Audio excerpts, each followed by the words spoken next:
ఇవాళ కేంద్ర మంత్రిగా ఉన్న పెద్ద మనిషి ఇవాళ పెద్ద పెద్ద మాటలు మాట్లాడుతున్నావు. నువ్వు మూసీ నదికి అనుమతులు తెస్తావా తేవా, నువ్వు ఇక్కడ పార్లమెంట్ సభ్యుడు కదా అని నేను అడుగుతున్నా. అదేవిధంగా ఒకనాడు ఢిల్లీ తర్వాత మెట్రో మనది 2వ స్థానంలో ఉండే, ఇవాళ 9వ స్థానానికి పడిపోయినాం. కారణాలు ఏవైనా ఉండని, అడ్డుపడ్డోళ్ళు ఎవరు, కాళ్ళలో కట్టెలు పెట్టింది ఎవరు, నేను మాట్లాడదలుచుకోలే. ఇవాళ మనకు తెలివి వచ్చింది, ఇవాళ మనం మెట్రోని విస్తరించుకోవాలనుకున్నాం. ఇవాళ నాగోల్ జంక్షన్ నుంచి బరాబర్ ఎల్బీ నగర్ నుంచి ఓఎస్ హాస్పిటల్, ఆ నుంచి చాంద్రాయణ గుట్ట, ఆ నుంచి రాజేంద్ర నగర్, డైరెక్ట్గా అంతర్జాతీయ ఎయిర్పోర్ట్కు ఈ నాగోల్ నుంచి ఈరోజు మెట్రో విస్తరణ చేయాలని నేను ప్రతిపాదనలు పంపించిన. నేను ఇక్కడున్న మిత్రులను అడుగుతున్నా, నాగోల్ నుంచి అంతర్జాతీయ ఎయిర్పోర్ట్కు మెట్రో కావాలన్నా వద్దా, మీరు ఒక్కసారి ఆలోచన చెయ్యండి. ఇవాళ మనం ఎయిర్పోర్ట్కి పోవాలంటే ఎక్కడెక్కడో తిరిగి చుట్లు తిరిగి పోవాల్సి వస్తుంది. అదే నాగోల్ మెట్రో రైలు ఎక్కితే చక్కగా శంషాబాద్ ఎయిర్పోర్టులో దిగుతాం. ఇవాళ గదే అడిగిన, మా రంగన్న చెప్తాడు, అన్న ఎల్బీ నగర్ కాదు హయత్ నగర్ అవతలికి మెట్రో కావాలి, ఇప్పుడు పట్నం అంతా హయత్ నగర్ దాటిపోయింది, వనస్థలిపురం అవతలికి ఇయ్యండి అని రంగన్న కలిసినప్పుడల్లా అడుగుతాడు.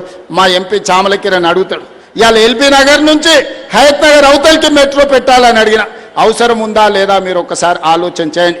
ఇట్లా చెప్పుకుంటూ పోతే 122 కిలోమీటర్లు మెట్రోను పొడిగించాలి, అంతర్జాతీయ నగరం చేయాలని నేను ప్రయత్నం చేస్తుంటే అన్ని అనుమతులు వచ్చినాక ఇక్కడి నుంచి కేంద్ర మంత్రిగా పనిచేస్తున్న ఆయన పోయి కాళ్ళలో కట్టెపెట్టి పుల్లలు పెట్టి ఇవాళ దాన్ని అర్ధాంతరంగా ఆపే పరిస్థితి వచ్చింది. ఆయనను అడగాల్సిన అవసరం లేదా అని నేను అడుగుతున్నా. ఇవాళ మనం ఏది అడిగినా రీజనల్ రింగ్ రోడ్, ఇవాళ ఔటర్ రింగ్ రోడ్ వచ్చినందుకు మనం అంతర్జాతీయ నగరమైనం. రీజనల్ రింగ్ రోడ్ వస్తే 360 కిలోమీటర్ల అభివృద్ధి జరిగితే ప్రపంచంతోనే పోటీ పడే సింగపూర్, టోక్యో, న్యూయార్క్ లాంటి పట్టణాలతోని ఈరోజు మన హైదరాబాద్ పోటీ పడవచ్చు. 2.5 ఏళ్ళ నుంచి కాలుకు బల్పం కట్టుకొని తిరుగుతున్నా. 50 సార్లు ఢిల్లీకి వెళ్ళిన, 5 సార్లు మోడీ గారిని కలిసిన. ఎందుకు ఆగుతుంది, ఎవరు ఆపుతున్నారు అని నేను అడుగుతున్నా. ఎందుకు ఆగుతుంది, ఎవరు ఆపుతుండ్రు, సమాధానం చెప్పాల్సిన బాధ్యత కిషన్ రెడ్డి గారికి లేదా? తప్పించుకొని ఎన్ని రోజులు తిరుగుతావని నేను అడుగుతున్నా కిషన్ రెడ్డి గారిని. ఇవాళ కేంద్ర మంత్రిగా నీకు ఓట్లు వేయలేదా? ఇవాళ నువ్వు ఈ ప్రాంతం నుంచి ఎమ్మెల్యేగా కేంద్ర మంత్రిగా ఎన్నికైనవంటే ఈ ప్రజలు, ఈ నగర ప్రజలు నీకు ఓట్లు వేయలేదా, నిన్ను గెలిపించలేదా? తెచ్చే బాధ్యత నీ మీద లేదా? మూసీ నదికి నిధులు తేవాల్సిన బాధ్యత, మెట్రోకు అనుమతులు తేవాల్సిన బాధ్యత, రీజనల్ రింగ్ రోడ్డును నిర్మించాల్సిన బాధ్యత మీకు లేదా? ఇవాళ తెలంగాణ రాష్ట్రంలో రైతులు పండించిన వడ్లు 75 లక్షల మెట్రిక్ టన్నులు తెలంగాణ రాష్ట్రం కొన్నది.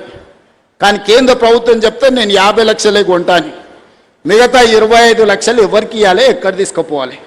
ఇవాళ దేశంలో 60% ఒక్క తెలంగాణలోనే వడ్లు పండించినాం.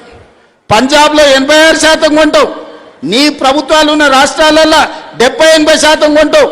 తెలంగాణలో వండించినేమో సగానికి సగం తక్కువ కొంటున్నావు. ఈ బాధ్యత కిషన్ రెడ్డి గారికి లేదా? ఇవాళ ఆయన అంటుండు, నన్ను ఎవ్వరు ఏం చేయలేరని.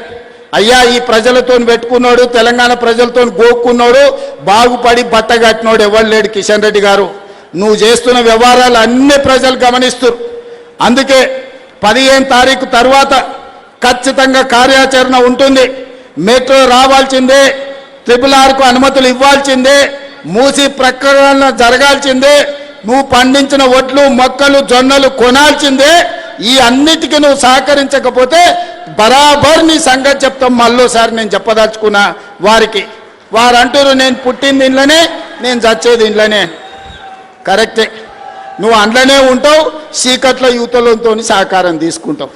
నువ్వు నీ పార్టీకి ఎప్పుడైనా పనిచేసినావు, నీ కార్యకర్తలే చెప్తారు, సార్ మా సార్ బీజేపీలో ఉంటాడు కానీ మొత్తం బీఆర్ఎస్ వాళ్ళతోనే మాట్లాడుతుంటాడు, కేటీఆర్ చెప్పినట్టే వింటాడు మా సార్ అని నీ సొంత పార్టీ వాళ్ళు చెప్తారు. నీకు పార్టీ మారే అవసరమే ఉంది నాయన, ఉన్న దాంట్లో ఉంటావు, పక్క దాంట్లో తింటావు. దొంగది కాదు, దొడ్లకు రాదని వెనకటికి ఎవడో చెప్పిండు. గట్లనే ఉంది నీ కథ. అందుకే ఉపన్యాసాలు ఆపు కిషన్ రెడ్డి గారు.